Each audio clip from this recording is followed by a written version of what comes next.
Good morning, everyone. We are about to read the last segment of our Mowgli story. It's not the last part of the Jungle Book, because if you've seen this book, there's a lot of other stories that we're not going to actually get to. We are going to read one more next week that I think you guys are going to enjoy, called Rikki Tikki Tavi. Rikki Tikki Tavi. It's so fun to say. It is a story about a mongoose and a snake, also set in India. All of these are set in India. But this is the last of the 3 stories that follow Mowgli and the other characters that we've seen. So we're going to see the conclusion of what happens with Mowgli and Shere Khan in today's chapter. So we are going to start on, let's see.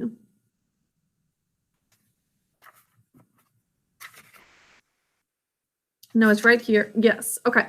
I think it's page 88 that we're starting on. So let's begin. Last time we heard that Mowgli and Akela is the other wolf that the wolf that he was working with. They were really getting the bulls, the cows, really on either side of this ravine, trapping Shere Khan smack dab in the middle, and trying to get to a point where the sides are too steep for him to be able to climb up. So the goal is that the cows would trample Shere Khan and he would not be able to escape. So let's start reading about it. Bottom of page 88, I think it is.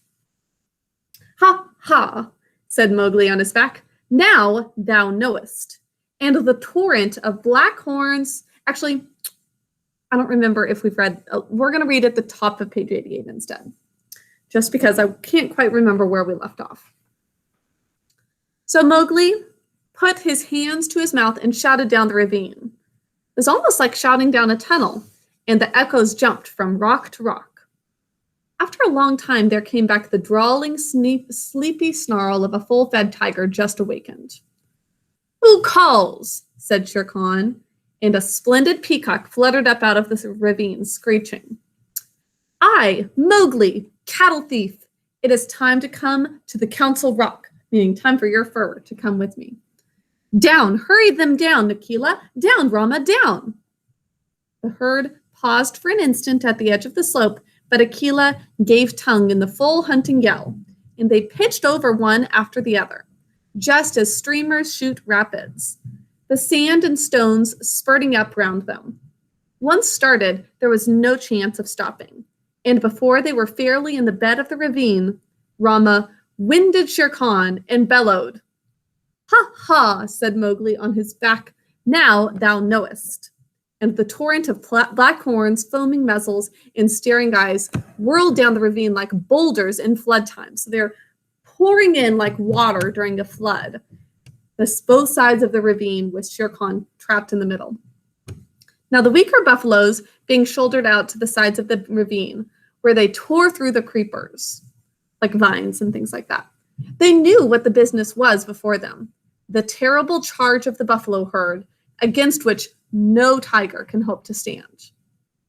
Shere Khan heard the thunder of their hooves, picked himself up, and lumbered down the ravine, looking from side to side for some way of escape. But the walls of the ravine were straight up and down, and he had to keep on, heavy with his dinner and his drink, willing to do anything rather than fight.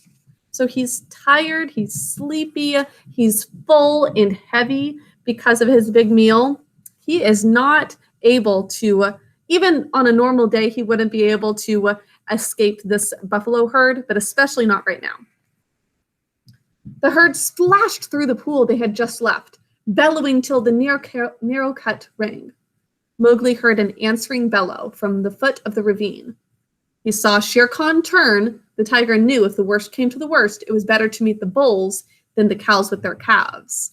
So it's much better to meet actually the males than the females, because the females are especially strong and passionate as they try to defend their young. And then Rama tripped, stumbled, and went on again over something soft. That's one of the bulls. He just tripped. And with the but he stumbled on something soft. And with the bulls at his heels, crashed full into the other herd. They're both coming either way, and they crash in the middle. While the weaker buffaloes were lifted clean off their feet by the shock of the meeting. That charge carried both herds out into the plain, goring and stamping and snorting. Mowgli watched his time and slipped off Rama's neck, laying about him right and left with his stick. That sounds so dangerous. Quick, Akela, break them up, scatter them, or they will be fighting one another. Drive them away, Akela. Hi, Rama. Hi, hi, hi. My children. Softly now, softly. It is all over. So he's calming them. He doesn't want them to be all worked up and then they start fighting each other. That wasn't the goal. So Mowgli's doing a good job to try to calm them down. Now Akela and Gray Brother ran to and fro, nipping the buffalo's legs, kind of like sheep herding dogs.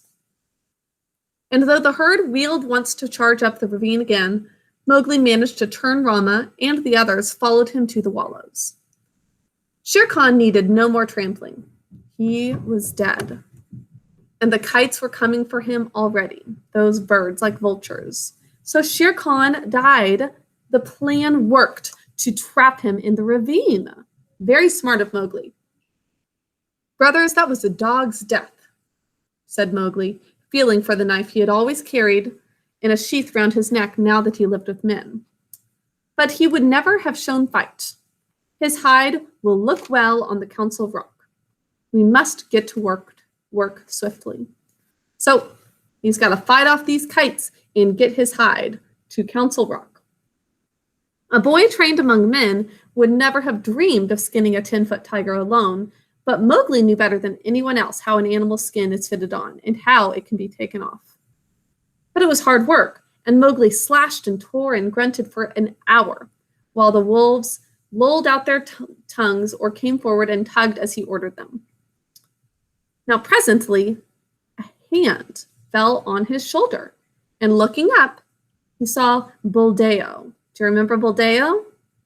He's the human hunter who is telling kind of nonsense stories about animals. It's Buldeo with a tower musket, a gun.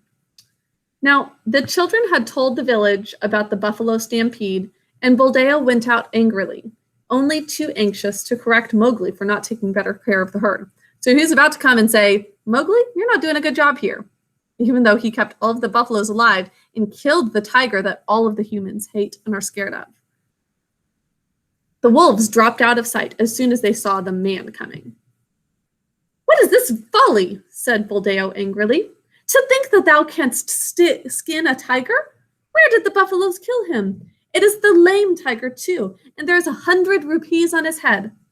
Well, well, we will overlook thy letting the herd run off, and perhaps I will give thee 1 of the rupees of a reward when I have taken the skin to Kaniwara. So what is Buldeo about to do? He's saying, I guess we'll overlook that you let the herd run away, which they'll come back. It's not a big deal. But he's also saying that he will give him 1 out of 100 rupees that is a prize, even though Mowgli is the only one responsible for killing him. Mowgli and the animals, that is. Buldeo had nothing to do with it, and he's going to keep the reward and take the skin. He fumbled in his waistcloth for flint and steel and stooped down to singe Shere Khan's whiskers.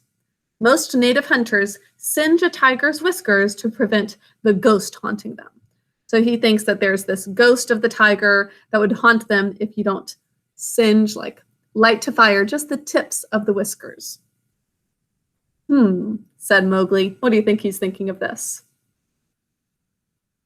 He's thinking, I'm the one who killed him, not you. You shouldn't be getting credit for it. You shouldn't get a reward. And I am supposed to take this skin to Council Rock to show the wolves.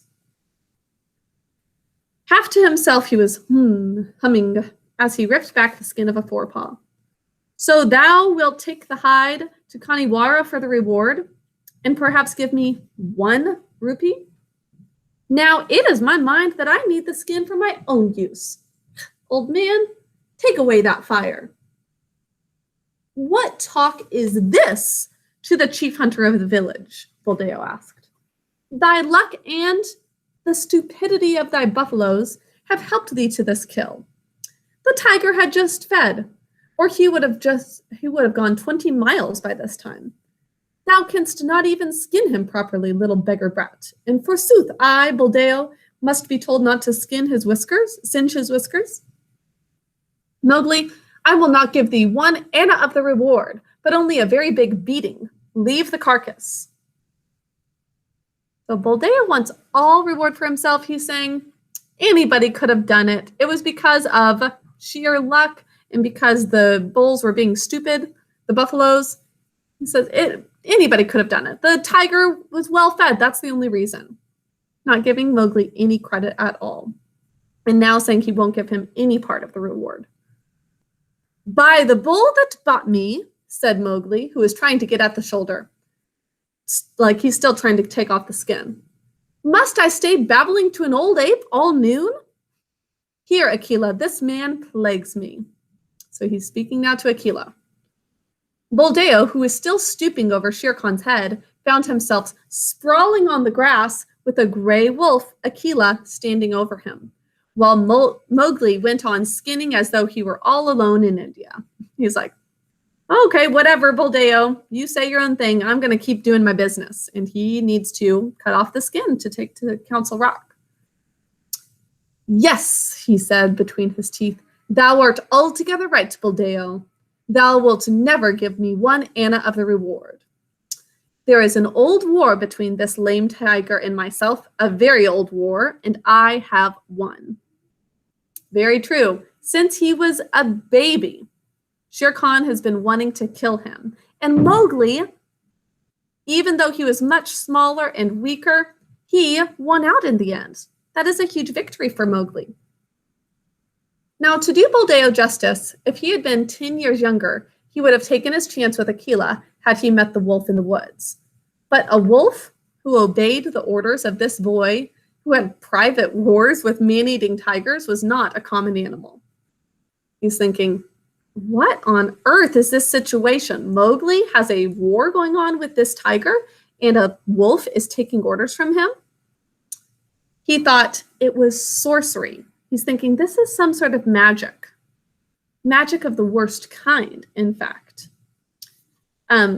So thought Buldeo, and he wondered whether the amulet round his neck would protect him. He lay as still, expecting every minute to see Mowgli turn into a tiger too. So he thinks, remember he believes in ghosts and everything. He thinks Mowgli is about to turn into a tiger himself, that he's not a real human. He's a sorcerer or something, or a tiger who's metamorphosized into a human or something like that. Maharaj, great king, he said at last in a husky whisper. So now he's calling him a king. He thinks something unusual is going on. You're a wizard, a magician, you're a king. Maybe you're a tiger in disguise. Yes, said Mowgli, without turning his head, chuckling a little at the idea of being called a king. I am an old man, Buldeo says. I did not know that thou wast anything more than a herd boy. May I rise up and go away, or will thy servant tear me to pieces? He's just wanting to protect himself now. Maybe he's only calling him a king because he's scared of Mowgli. Go and peace go with thee. Only another time do not meddle with my game. Let him go, Akela. So Buldeo hobbled away to the village as fast as he could, looking back over his shoulder in case Mowgli should change into something terrible. So he called him king, but he thinks he's like a sorcerer, a wizard.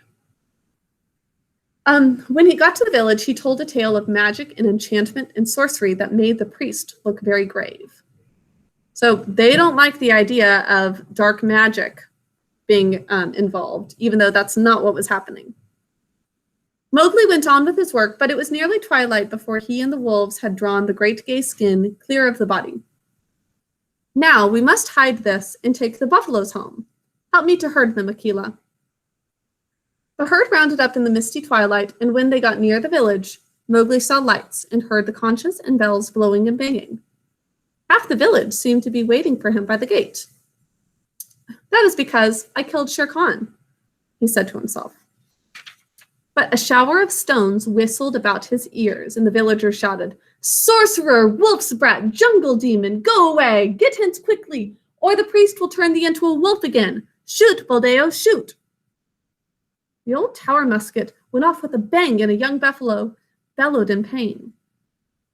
"More sorcery," shouted the villagers. "He can turn bullets! Buldeo, that was thy buffalo." So Buldeo shot his own buffalo, and they're saying it was sorcery. The only reason it happened is because Mowgli turned the bullets, like with his mind, with his magic. "Now what is this?" said Mowgli, bewildered as the stones flew thicker. "They are not unlike the pack, these brothers of thine," said Akela, sitting down composedly. "It is in my head that, if bullets mean anything, they would cast thee out." So he's saying, just like the wolves did to you not long ago, these humans are casting you out of their pack, so to speak. "Wolf, wolf's cub, go away," shouted the priest, waving a sprig of the sacred tulsi plant. "Again? Last time it was because I was a man. This time it is because I'm a wolf. Let us go, Akela." Poor Mowgli doesn't fit in anywhere. He couldn't fit in with the wolves because he was a man, and he can't fit in with the men because he's too much like the wolves. Now a woman, it was Messua, ran across to the herd and cried, "Oh, my son, they say thou art a sorcerer who can turn himself into a beast at will. I do not believe, but go away or they will kill thee." So she sees the truth. She thinks he is not actually a sorcerer. He's just a young boy. However, she says, for your own safety, leave here. Buldeo says, "Thou art a wizard, but I know thou hast avenged Nathu's death." Nathu is her son. "Come back, Messua," shouted the crowd. "Come back or we will stone thee." Mowgli laughed a little short, ugly laugh, for a stone had hit him in the mouth. "Run back, Messua. This is one of the foolish tales they tell under the big tree at dusk. Similar to what we've heard Buldeo do in the past, this is going to be one more of those stories, and they're going to say it was magic when it wasn't magic. "I have at least paid for thy son's life," he says. Now that Shere Khan is gone, who was the reason he died, he's saying, it's all cleared now. "Farewell and run quickly, for I shall send the herd in more swiftly than their brickbats. I am no wizard, Messua. Farewell." "Now, once more, Akela," he cried, "bring the herd in." The buffaloes were anxious enough to get to the village. They hardly needed Akela's yell, but charged through the gate like a whirlwind, scattering the crowd right and left. So the buffaloes are listening to Mowgli. "Keep count," shouted Mowgli scornfully. "It may be that I have stolen one of them. Keep count, for I will do your herding no more. Fare you well, children of men, and thank Messua that I do not come in with my wolves and hunt you up and down your street." So it's only because of Messua, who was actually a kind adoptive mother to him, that he's not bringing the wolves in and actually killing them in the village. At this, he turned on his heel and walked away with the lone wolf, Akela, who's the lone wolf because he is no longer part of the pack. And as he looked up at the stars, he actually felt happy. "No more sleeping in traps for me, Akela." He thinks of the home like a... "Let us get Shere Khan's skin and go away. No, we will not hurt the village, for Messua was kind to me." Now when the moon rose over the plain, making it look all milky, the horrified villagers saw Mowgli with 2 wolves at his heels and a bundle on his head, trotting across at the steady wolf's trot that eats up the long miles like fire. So they're really, really running fast. Then they banged the temple bells and blew the conches louder than ever, and Messua cried, and Buldeo embroidered the story of his adventures in the jungle, meaning he elaborated on it and made it a lot more extreme than it really was. He was probably saying, "Oh, I saw sparks in the air, and I saw him transform, and he roared like a tiger," and turning it into a fantasy. Till he ended by saying that Akela stood up on his hind legs and talked like a man. So Akela the wolf in his story stood up and talked like a person. So he's just making it up. The moon was just going down when Mowgli and the 2 wolves came to the hill of Council Rock, and they stopped at Mother Wolf's cave. They have cast me out from the man pack, mother, shouted Mowgli, but I come with the hide of Shere Khan to keep my word. Mother Wolf walked stiffly from the cave with the cubs behind her, and her eyes glowed as she saw the skin. I told him on that day, when he crammed his head and shoulders into this cave, hunting for thy life, little frog, I told him that the hunter would be the hunted. It is well done. The hunter is Shere Khan, and he became the hunted. So the tables turned. Mowgli had the upper hand. He is the one who killed him. Now, little brother, it is well done, said a deep voice in the thicket. We were lonely in the jungle without thee. And who is it? Bagheera. Bagheera came running to Mowgli's bare feet. He missed him. They clambered up the council rock together, and Mowgli spread the skin out on the flat stone where Akela used to sit, and pegged it down with 4 slivers of bamboo. And Akela lay down upon it and called the old call to the council. Look well, O wolves, exactly as he had called when Mowgli was first brought there. Ever since Akela had been deposed, the pack had been without a leader, and fighting at their own pleasure. But they answered the call from habit, and some of them were lame from the traps they had fallen into, and some limped from shot wounds, and some were mangy from eating bad food, and many were missing. But they still came to Council Rock, all that were left of them, and saw Shere Khan's striped hide on the rock, and huge claws dangling at the end of the empty, dangling feet. It was then that Mowgli made up a song without any rhymes, a song that came up into his throat all by itself, and he shouted it aloud, leaping up and down on the rattling skin and beating time with his heels till he had no more breath left, while Gray Brother and Akela howled between the verses. Look well, O wolves! Have I kept my word? Said Mowgli when he had finished, and the wolves bayed. Yes, and one tattered wolf howled. Lead us again, O Akela, lead us again, O man cub, for we be sick of this lawlessness, and we would be the free people once more. Nay, purred Bagheera, that may not be. When ye are full fed, the madness may come upon ye again. Not for nothing are ye called the free people. Ye fought for freedom, and it is yours. Eat it, O wolves.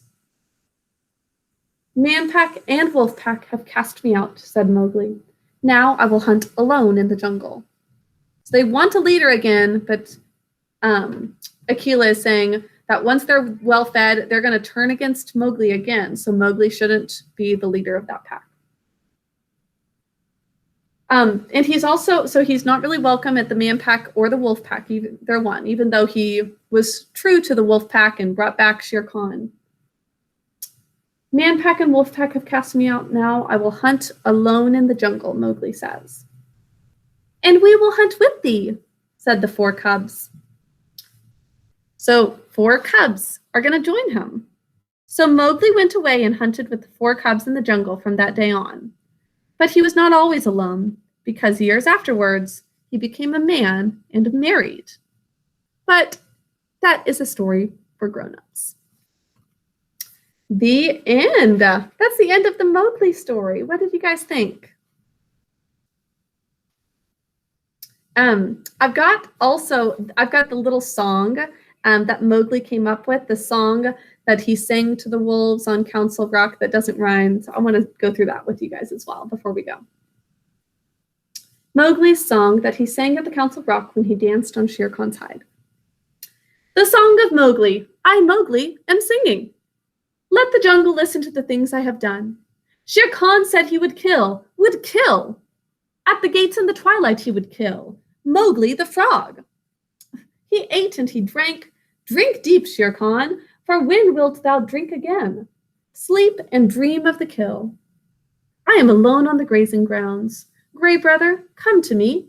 Come to me, lone wolf, for there is big game afoot. Bring up the great bull buffaloes, the blue-skinned herd bulls with the angry eyes. Drive them to and fro as I order. Sleepest thou still, Shere Khan? Wake, oh wake, here come I, and the bulls are behind. He's describing the instance of Shere Khan asleep in the ravine and the bulls taking his orders coming to him. Rama, the king of the buffaloes, stamped with his foot. Waters of the Waingunga, whither went Shere Khan? He is not Ikki to dig holes, and he can't hide by digging a hole. Nor Mao, the peacock, that he should fly. What's he going to do? He's in the ravine. He can't dig. He can't fly. He is not Meng the bat to hang in the branches. Little bamboos that creak together, tell me where he ran. Ow, he is there. Ahoo, he is there. Under the feet of Rama lies the lame one. Under the feet of the bull of the buffaloes. He was trampled. Up, Shere Khan, up and kill. Here is meat. Break the necks of the bulls. Shh. He is asleep, meaning dead. We will not wake him, for his strength is very great. The kites have come down to see it. The black ants have come up to know it. There is a great assembly in his honor. Alala, I have no cloth to wrap me. The kites will see that I am naked.